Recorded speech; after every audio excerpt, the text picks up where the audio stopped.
Šitas nuostabus renginys Šveicarijoje vyksta jau 43 kartą. Nuo 1979 metų kažkam šovė mintis, kad kalnuose galima padaryti gražų renginį. Tuos 4 užduotis reikės su krepšiu trenktis į žemę kuo arčiau kryžiaus. Tai turbūt, kad šitą kelionę atsiminsiu. Tikiu, kad visą gyvenimą.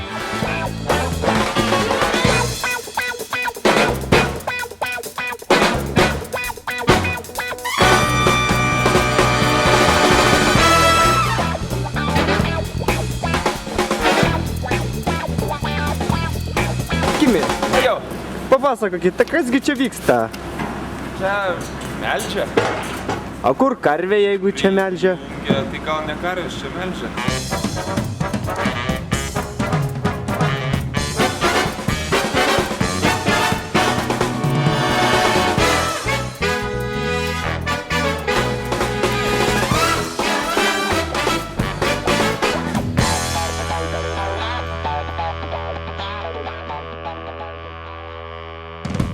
Turim 3 naujienas iš tikrųjų.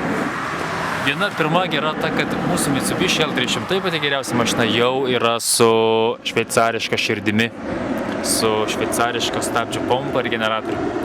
O antra gera naujiena, kad mes grįšime dar ir su šveicariška sankaba, kurią įdės natur šveicarų rankos pagal šveicarišką tarifą. Tai va, Patikimo bus kaip šveicariškas laikrodis ir kaip bankas brangi. Va šitą. Ir žinokit, jau gera naujiena ta, kad visą tai spės padaryti mus per 2 dienas.